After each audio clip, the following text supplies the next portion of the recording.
వైభవ్ సూర్యవంశీ ఐపీఎల్లో ఏ జట్టు గెలుస్తుంది ఏ జట్టు ఓడుతుంది అనేది పక్కన పెట్టద్దాం.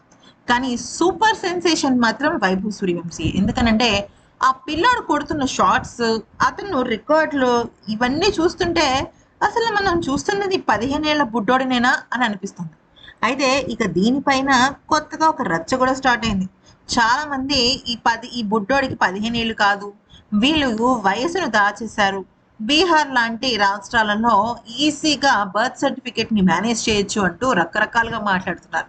అయితే 29 బంతుల్లో 97 పరుగులు కొట్టారు, 13 సిక్స్లతో చెలరేగాడంటే ఈ పిల్లోడి టాలెంట్ అంత గొప్పగా ఉంది. మరి కాకపోతే వాళ్ళ నాన్నగారు ఓపెన్ బోన్ టెస్ట్ చేయించడానికి ఆయన సిద్ధంగా ఉన్నారు.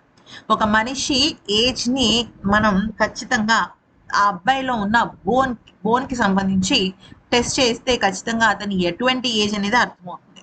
అంత దూరం వెళ్ళకపోయినప్పటికీ కూడా రూమర్స్ అయితే ఇలాగే వినిపిస్తాయి. సరే, ఇక విషయంలోకి వచ్చినట్టయితే హైదరాబాద్ జట్టు పతనాన్ని శాసించాడు వైభవ్ సూర్యవంశీ.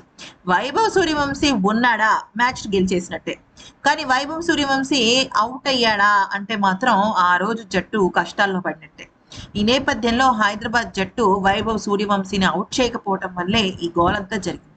దీనిపైన ఆ జట్టు మొన్నటి వరకు ఉన్న తాత్కాలిక కెప్టెన్ అలాగే ఆ జట్టు స్టార్ బ్యాటర్ అయిన ఇషాన్ కిషన్ మాట్లాడుతూ ఏమన్నాడంటే, వైభవ్ సూర్యవంశీ లాంటి ఆటగాళ్ళని చాలా అరుదుగా చూస్తుంటాం.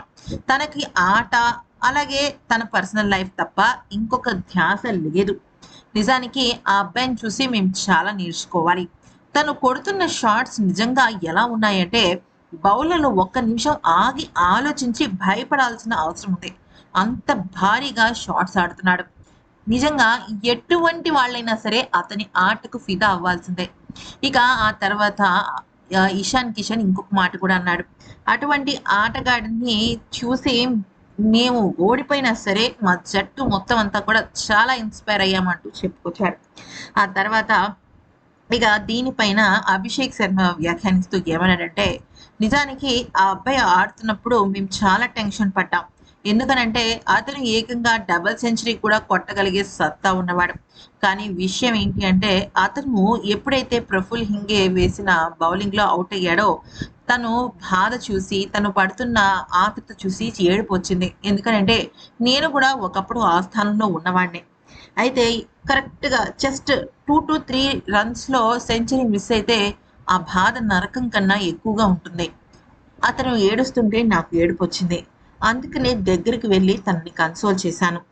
తను నిజంగా చాలా గొప్ప ఆటగాడు. సెంచరీ కొట్టకపోయినా తను అంతకన్నా గొప్ప ఆటగాడు అంటూ చెప్పుకొచ్చాడు.